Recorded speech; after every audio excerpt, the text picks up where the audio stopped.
नमस्कार।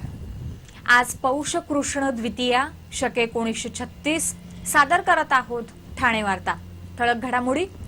ठाण्याचा ready reckoner दर कमी करण्याची महाराष्ट्र हाऊसिंग फेडरेशनच्या ठाणे शाखेची शासनाकडे मागणी। रिलायन्स रस्ता फोड शुल्कामध्ये झालेल्या मोठ्या घोटाळ्याची लाचलुचपत प्रतिबंधक विभागामार्फत चौकशी करण्याची आमदार जितेंद्र आव्हाड यांची मागणी। आणि ठाण्याच्या प्रॉपर्टी 2015 गृहविक्री प्रदर्शनात भविष्यातील मेट्रो पाहता येणार, तर ऑनलाईन नोंदणी करणाऱ्यांना प्रदर्शनात विनामूल्य प्रवेश। या आणि इतर घडामोडी विस्तृतपणे पण काही क्षणातच।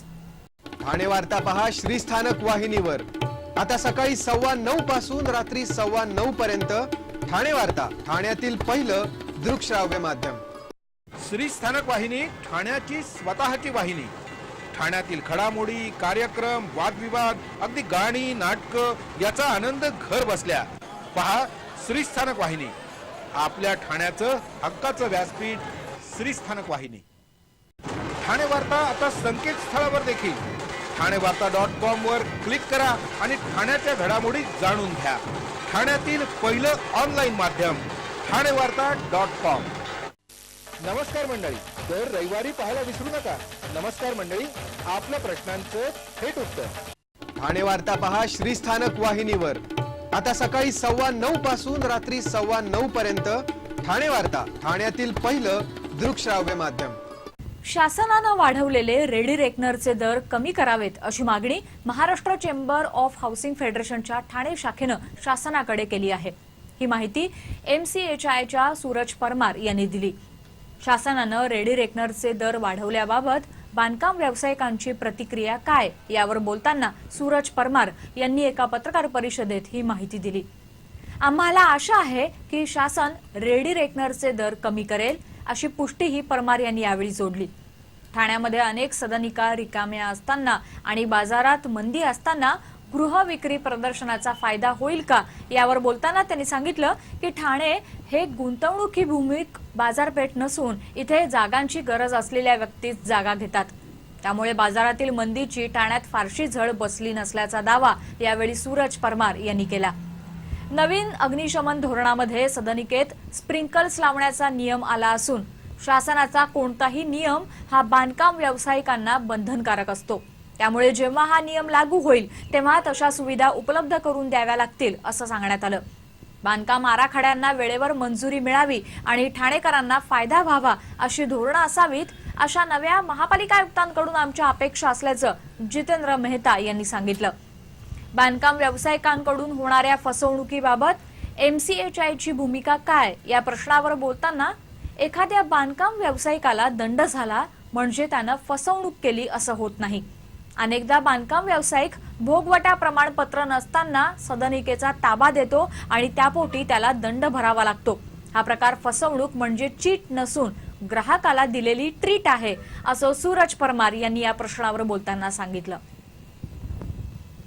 ठाण्यातील रिलायन्स रस्ता फोड शुल्कामध्ये मोठा घोटाळा झाला असून या प्रकरणी लाचलुचपत प्रतिबंधक विभागातर्फे चौकशी करून तत्कालीन महापालिका आयुक्त असीम गुप्ता यांच्यासह दोषींवर कारवाई करावी, अन्यथा पालिकेची एकही सर्वसाधारण सभा होऊ दिली जाणार नाही असा इशारा आमदार जितेंद्र आव्हाड यांनी दिला आहे। गेल्या वर्षभरापासून रिलायन्स 4G सेवेसाठी भूमिगत केबल टाकण्याचं काम ठाण्यात सुरू आहे। यामध्ये रस्ता फोड शुल्कात मोठा घोटाळा झाल्याचा आरोप आव्हाड यांनी केला आहे।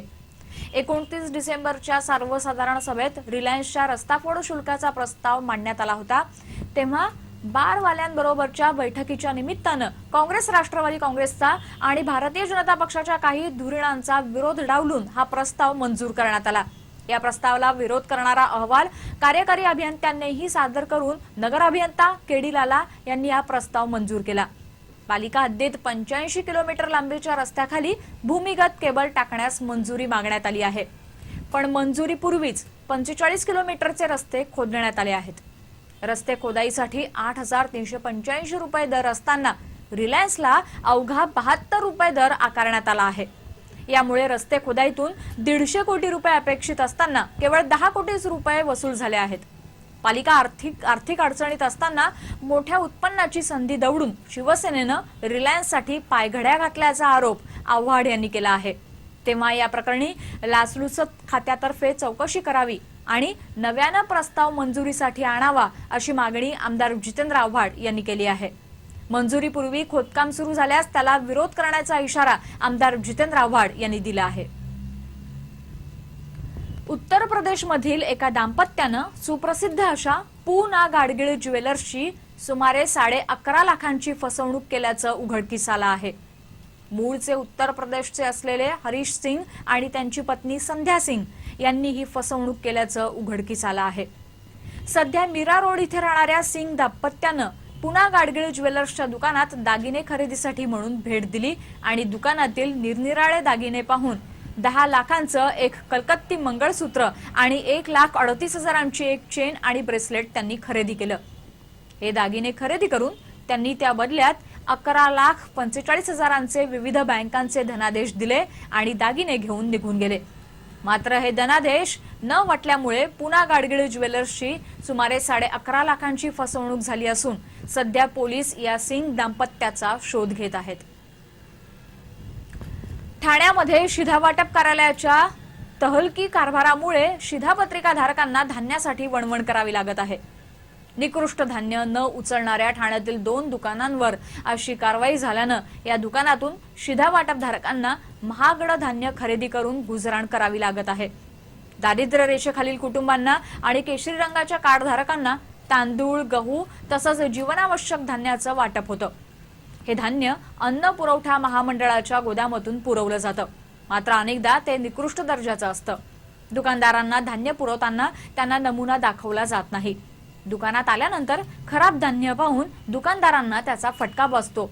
हे धान्य शासनाकडून न घेतल्यास दुकानदारांना कारवाईला सामोरं जावं लागतं.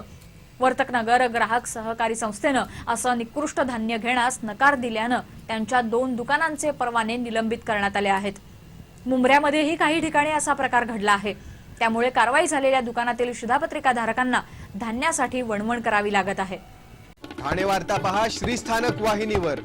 आता सकाळी 9:15 पासून रात्री 9:15 पर्यंत ठाणे वार्ता, ठाण्यातील पहिलं दृकश्राव्य माध्यम. आपला परिसर स्वच्छ आणि सुंदर ठेवण्यासाठी ठाणे महापालिकेत सहकार्य करा. ओला सुका कचरा वेगवेगळा जमा करा आणि रोगराईपासून मुक्तता मिळवा. ठाणे वार्ता आता संकेतस्थळावर देखील ठाणेवार्ता.com वर क्लिक करा आणि ठाण्याच्या घडामोडी जाणून घ्या. ठाण्यातील पहिलं ऑनलाईन माध्यम ठाणेवार्ता.com. डॉक्टर आणि रुग्णांचं पिढ्यानपिढ्यांचं जिव्हाळ्याचं नातं म्हणजेच डॉक्टर बेडेकर हॉस्पिटल. आता अत्याधुनिक सोयी सुविधा आणि तंत्रज्ञान युक्त वंध्यत्व निवारण केंद्रात IVF आणि टेस्ट ट्यूब बेबीची ही सुविधा. Doctor Bedekar hospital, Maharshi Karvepath, Thane. 65 वर्षांची निरंतर सेवा. Jaipuri jewellery exhibition cum sale. 50% बचत. American diamond sets, mangalsutra, fancy bracelet, fancy earring top, radium आणि गोल्ड प्लेटेड बांगड्या आणि अन्य ज्वेलरी. फक्त जयपुरी ज्वेलरी एक्झिबिशन मध्ये अशोका बेसमेंट जवळ, गोखले रोड, नौपाडा, ठाणे पश्चिम. ठाणे वार्ता पहा श्रीस्थानक वाहिनीवर. आता सकाळी 9:15 पासून रात्री 9:15 पर्यंत ठाणे वार्ता, ठाण्यातील पहिलं दृकश्राव्य माध्यम. ठाणे जिल्हा परिषद आणि पंचायत समितीसाठीचा निवडणूक कार्यक्रम जाहीर झाला असून नामनिर्देशन पत्र ऑनलाईन पद्धतीनं भरावं लागणार आहे. उमेदवारांना नामनिर्देशन पत्रासोबत दाखल करावयाची शपथपत्र आणि इतर आवश्यक कागदपत्र स्कॅन करण्याची सुविधाही उपलब्ध करून देण्यात आली आहे.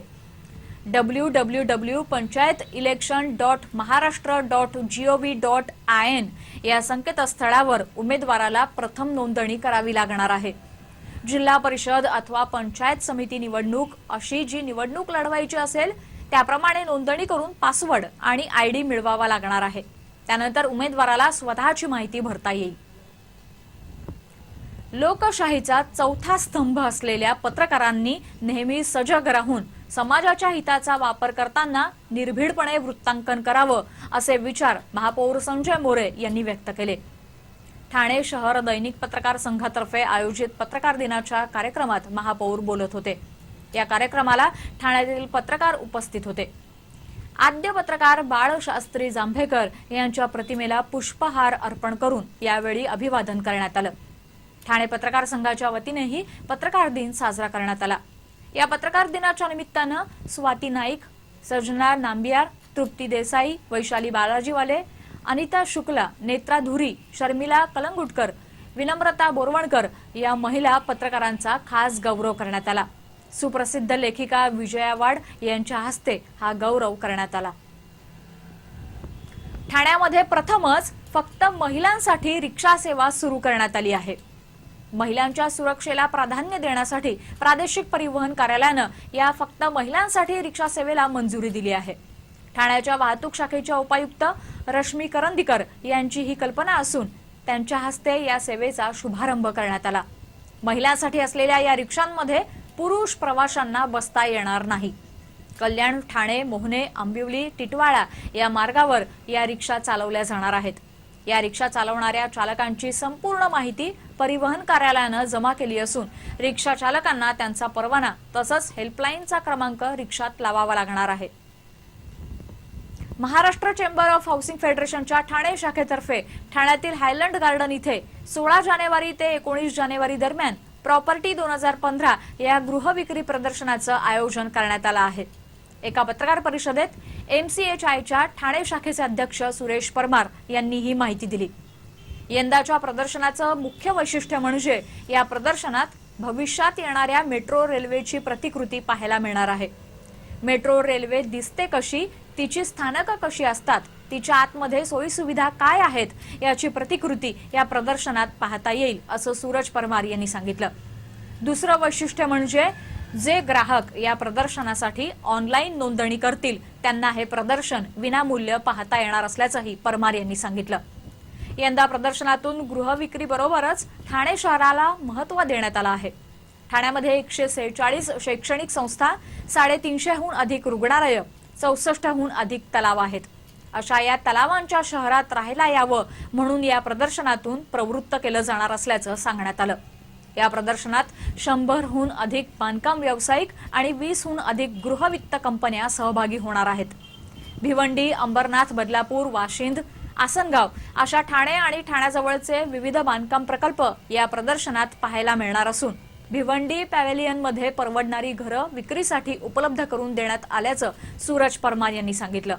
या प्रदर्शनाचं उद्घाटन ठाण्याचे पोलीस आयुक्त विजय कांबळे आणि महापालिकेचे नवनियुक्त आयुक्त संजय जयस्वाल यांच्या हस्ते केलं जाणार असून पालकमंत्री प्रमुख पाहुणे म्हणून उपस्थित राहणार असल्याचं यावेळी सांगण्यात आलं.